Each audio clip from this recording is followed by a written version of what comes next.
ഇത് കേരളം വളരെ ഗൗരവത്തോടുകൂടി ചർച്ച ചെയ്യുന്ന ഒരു തട്ടിപ്പാണല്ലോ.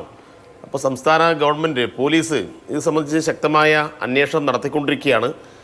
അപ്പോൾ ഇതിൻ്റെ ഭാഗമായിട്ട് തെറ്റ് ചെയ്തിട്ടുള്ള ഒരാളെയും സംരക്ഷിക്കുന്ന നിലപാട് ഗവൺമെൻറ് ഭാഗത്തുനിന്നുണ്ടാവില്ല. അവരെല്ലാം നിയമത്തിന് മുന്നിൽ കൊണ്ടുവരും എന്ന നിലപാട് ഉയർത്തിപ്പിടിച്ചുകൊണ്ട് തന്നെയാണ് സർക്കാർ മുന്നോട്ട് പോകുന്നത്. അതുകൊണ്ട് തീർച്ചയായിട്ടും ഇതിൻ്റെ ഭാഗമായി ആരെല്ലാം പങ്കാളിയായിട്ടുണ്ടോ അവരെല്ലാം സമൂഹത്തിൻ്റെ മുമ്പിലേക്ക് കൊണ്ടുവരേണ്ടതുണ്ട്. ഒരാളെയും സംരക്ഷിക്കേണ്ട ഉത്തരവാദിത്വം സർക്കാരിനില്ല. അപ്പോൾ സർക്കാർ ആ നിലപാടുമായി മുന്നോട്ട് പോവുകയാണ്. ഞങ്ങളെ സംബന്ധിച്ചിടത്തോളം ഞങ്ങളുടെ പാർട്ടി ഇത്തരം കാര്യങ്ങളോട് സ്വീകരിക്കുന്ന സമീപനം നിങ്ങൾക്കറിയാം. ആരെങ്കിലും എന്തെങ്കിലും തരത്തിൽ ഇതിൻ്റെ ഭാഗമായിട്ടുണ്ടെങ്കിൽ ശക്തമായ നിലപാടുകൾ സ്വീകരിക്കും, നടപടികൾ സ്വീകരിക്കും എന്ന് നമ്മുടെ സംസ്ഥാന സെക്രട്ടറി തന്നെ നേരത്തെ വിശദമാക്കിയിട്ടുണ്ട്.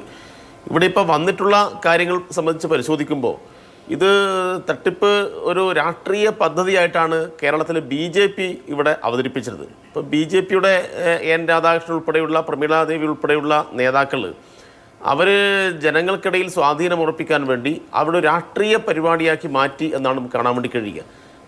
അവരുടെ ബൂത്ത് കമ്മിറ്റിയും അവരുടെ മണ്ഡലം കമ്മിറ്റിയും എല്ലാം നേരിട്ട് ഇത്തരം ചടങ്ങുകൾ സംഘടിപ്പിക്കുകയും BJP കേന്ദ്രം ഭരിക്കുന്നത് കൊണ്ടാണ് കേരളത്തിൽ ഇങ്ങനെയുള്ള ആനുകൂല്യങ്ങൾ ലഭിക്കുന്നത്. അതുകൊണ്ട് കേരളത്തിലും ഞങ്ങളെ സഹായിച്ചാൽ ഇതിനേക്കാൾ കൂടുതൽ, ഇതിപ്പോൾ പകുതി വിലയെ വാങ്ങുന്നുള്ളൂ, വിലയില്ലാതെ തന്നെ സ്കൂട്ടർ ലഭിക്കും എന്ന രൂപത്തിലുള്ള പ്രസംഗങ്ങളൊക്കെയാണ് എൻ രാധാകൃഷ്ണനും BJP നേതാക്കളൊക്കെ ഇവിടെ നടത്തിയിട്ടുള്ളത്. അതുകൊണ്ട് തട്ടിപ്പിൽ BJPക്ക് നേരിട്ട് മണലൂരിൽ മാത്രം നടന്ന അല്ലെങ്കിൽ ANRന്റെ ഈ സയൻസ് സൊസൈറ്റി വഴി മാത്രം നടന്ന ഒരു തട്ടിപ്പായിരുന്നെങ്കിൽ അങ്ങനെ ആരോപിക്കാമായിരുന്നു.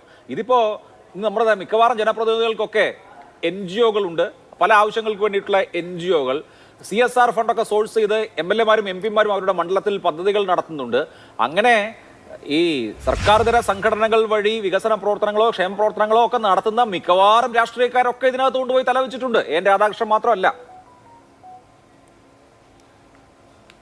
എൻ രാധാകൃഷ്ണൻ മാത്രമല്ല, ലീഗിൻ്റെ പെരിന്തൽമണ്ണ MLA നജീബ് കാന്തപുരം ഇതിൻ്റെ ഭാഗമായിട്ട് മാറിയിട്ടുണ്ട്. അദ്ദേഹത്തിൻ്റെ MLA ഓഫീസ് തന്നെ നേരിട്ട് റെസീറ്റ് കൊടുത്ത് പണം നേരിട്ട് വാങ്ങിയിട്ടുണ്ട്. പണം വാങ്ങിയിട്ടുണ്ടല്ലോ, ഇല്ലയെന്ന് പറയാൻ വേണ്ടി കഴിയില്ലല്ലോ.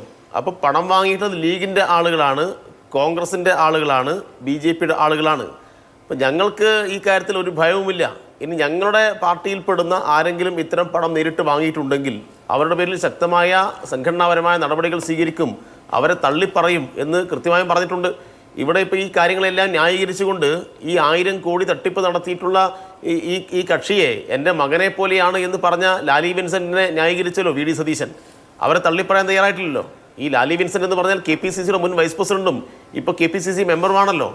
അപ്പോൾ അത്തരം തട്ടിപ്പ് സംഘങ്ങളെ, തട്ടിപ്പിൻ്റെ ആളുകളെ ന്യായീകരിക്കുന്ന ആളുകളെ പോലും ചേർത്ത് പിടിക്കാൻ കോൺഗ്രസിന് മടിയുണ്ടായിട്ടില്ല.